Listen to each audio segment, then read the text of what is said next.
more than a decade ago, at the start of the modern era of monetary madness and the cryptocurrency alternative that sprung up alongside it, we were assured by the likes of former Fed Chief Ben Bernanke that the extraordinary measures needed to be taken by central banks at the time, we were told, were temporary, would be unwound, and would not be repeated.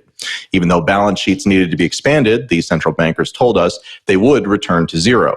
In hindsight, that is not true. New data releases from the biggest central banks out there show that the latest round of acting like it'll all go back to normal is now over. And as liquidity problems slowly simmer across the global financial system, we're at another moment where a number go up is likely, except I'm talking about the trouble that central banks are in and not necessarily just the price of Bitcoin, although that's definitely in play. Danny, I think at this point, it would actually be hard for me to be more cynical about what the people in charge of modern money say and do. Am I being too tough? Well, you know, I don't know who to blame here. Do you blame the central bankers, or do you blame the investors who are hanging on to their every word, right? Maybe both, probably both. But let's start with the central bankers. The central bankers are the ones who said, all right, well, there's a crisis. We're back in 2008 now. There's a crisis. We got to do something. We got to prop up the system or the system will fail. The solution was things like quantitative easing, putting a whole lot on the balance sheet in order to buy assets that no one else was willing to buy so that things wouldn't completely fall apart. And it worked. The problem is the investors of the world, Wall Street and all the banks, got so eager to drink that sugar water that they weren't willing to agree to the central bank ever stopping those types of things. And that's really what we've come to in this situation, with this weird situation where investors get so antsy every time central banks try to take their foot off the gas pedal that markets start to titter and things threaten to fall apart. I don't know what the solution is to a problem, to a solution to a problem that is entirely the central banker's own making.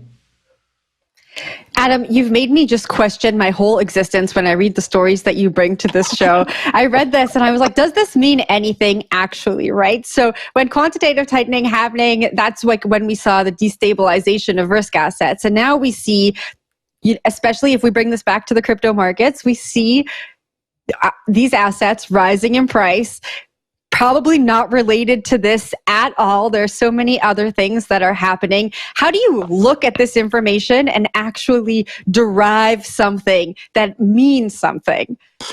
Yeah, so I think there's an interesting kind of question about how do you play a game, right?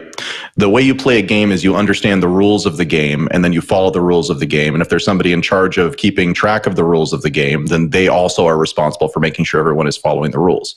The challenge here is that when you're talking about like traders and being like, well, traders are asking for this. Traders are asking for this because it's what they've been trained to need, because they don't know how to operate any other way. You can think about this like you break your leg and you get a cast. And if you take the cast off after a couple of months when your leg is healed, then that was a really good choice because now your leg is healed.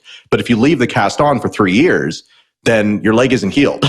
Your leg has atrophied because you've effectively like trained your body not to use your leg in that way. And that is effectively what we've done to markets today, is we have, again, markets broke their leg and then we put on a cast, and that cast was effectively having the referees come in and start being buyers in the economy. Because Danny, what you said there as quantitative easing, you're saying that they're buying stuff that nobody else wants to buy.